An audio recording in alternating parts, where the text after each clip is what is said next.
اعوذ باللہ من الشیطان الرجیم. یہ سورہ انبیاء کی جو آیت نمبر 34 کے حوالے سے بات کی گئی.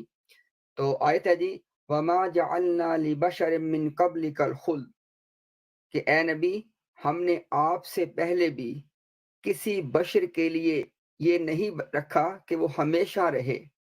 أَفَإِن مِتَّ فَهُمُ الْخَالِدُونَ، تو اے نبی اگر آپ پہ موت آ جائے تو کیا یہ لوگ ہمیشہ رہیں گے؟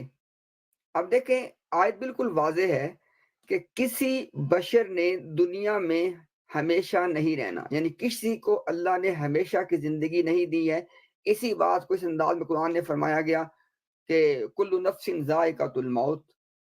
اسی کو اور کئی انداز سے اس میں قرآن میں بیان کیا گیا ہے.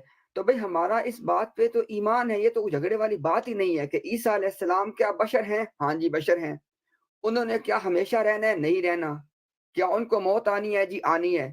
اب سوال صرف آگے سے یہ رہ جاتا ہے جی کہ کیا اللہ تعالیٰ کس کو کتنی مدت کے بعد موت دے گا؟ اب اس آیت میں کوئی ایسی بات کی گئی ہے کہ جی فلاں مدت کے بعد موت آنا لازم ہے؟ کوئی بات نہیں کی گئی ہے. اچھا اگلی بات، اگر کوئی آدمی، اب میں اپنے سوال والے بھائی کی بات نہیں کر رہا، اگر کوئی بندہ کہے جی نہیں اس آیت میں لکھا ہے تمام بشر فوت ہو گئے ہیں، پھر تو ہم بھی فوت ہو چکے ہیں بھائی. یعنی ایک تو وہ ہے کہ جو آیت کہہ رہی ہے، آیت کیا کہہ رہی ہے کہ جو بھی بشر ہوگا اس پہ موت آئے گی، وہ ہمیشہ نہیں رہے گا.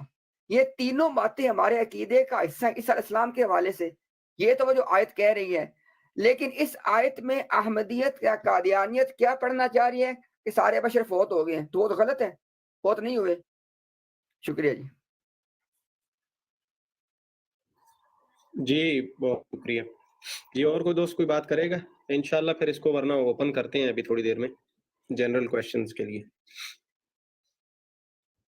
بھائی اس آیت سے حضرت عیسیٰ کی وفات تو ثابت نہیں ہوتی کسی طرح سے بھی، آپ نے صحیح کہا، لیکن اس کے علاوہ ہم نبی کریم صلی اللہ علیہ وسلم کی صحیح حدیث میں ان کی عمر کے بارے میں پتہ لگتا ہے کہ ان کا جب نزول ہوگا، نزول کے بعد مزید وہ 40 سال زندہ رہیں گے. وہ مطلب وہ تو ہمارے پاس ڈیٹیل موجود ہے حضرت عیسیٰ کے نزول کی بھی اور ان کی حیات کی بھی صحیح حدیث سے، لیکن اس آیت سے جو وہ استدلال لیتے ہیں وہ بنتا نہیں ہے.